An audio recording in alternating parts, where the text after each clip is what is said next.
এখন বেশিরভাগ বাসায় গ্যাসের প্রবলেমের কারণে রান্নাবান্না নিয়ে খুবই সমস্যা হচ্ছে। তো আজকে আমার ভিডিওটা সে সকল মানুষদের জন্য যাদের বাসায় গ্যাসের সমস্যার জন্য রান্নাবান্না করতে পারছেন না, আবার এদিক দিয়ে ভয়ে ইলেকট্রিক চুলা কিংবা সিলিন্ডারও কিনতে পারছেন না। হ্যালো এভরিওয়ান, আসসালামু আলাইকুম। আমি আপনাদের নোয়াখালী বোন চলে এসেছি আপনাদের জন্য নতুন একটা ইম্পর্টেন্ট ভিডিও নিয়ে।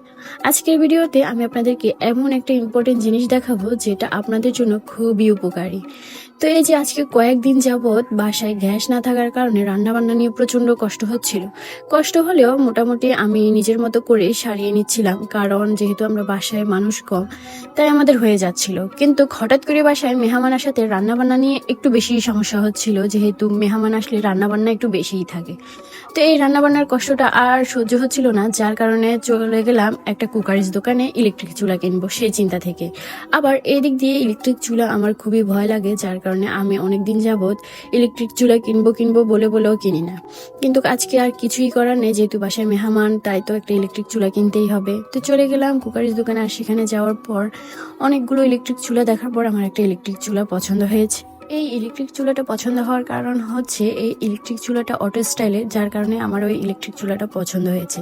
তো শুধু ইলেকট্রিক চুলা কিনেছি ঘরের জন্য কিছু জিনিস, যেহেতু বাসায় মেহমান আসছে, কিছু জিনিসের প্রয়োজন ছিল, তো সেগুলো একসাথে কিনে নিয়ে এসেছি। তো এই যে এখানে এনেছিলাম একটা কাপ সেট, আর এই কাপ সেটটা আমার খুবই পছন্দ হয়েছিল, যার কারণে নিয়ে নিয়েছি।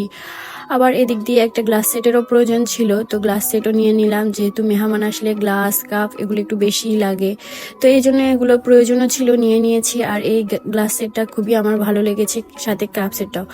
আর শীতকালে রুটি বানালে রুটিগুলো ঠান্ডা হয়ে যায়, যার কারণে আমি গিয়ে একটা হটপট নিয়েছি, যেহেতু গ্যাস থাকে না। আবার এদিক দিয়ে গিয়ে শীতকালে রুটিগুলো বেশিক্ষণ গরমও থাকে না, আমার শ্বশুর শাশুড়ি আবার ঠান্ডা রুটি খেতে পারে না, তো এই যে তাদের জন্য আমি একটা হটপট নিয়ে নিয়েছি। আর নিয়েছিলাম একটা ননস্টিকের পাতিল। ননস্টিকের পাতিলটাও আমার খুব প্রয়োজন ছিল, বিরিয়ানি, পোলাও বা গরু মাংস রান্না করতে ননস্টিকের পাতিলে খুবই ভালো লাগে, তো সেই জন্য একটা ননস্টিকের বড় দেখে পাতিলও নিয়ে নিয়েছি।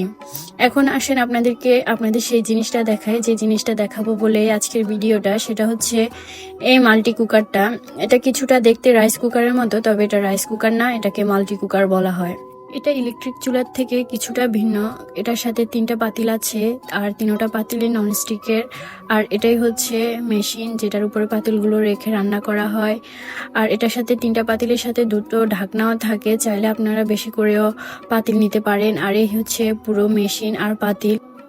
এখন আমি আপনাদেরকে এই চুলায় রান্না করে দেখাবো। তো আমি আজকে সেই জন্য গরু মাংস দিয়ে বিরিয়ানি রান্না করব।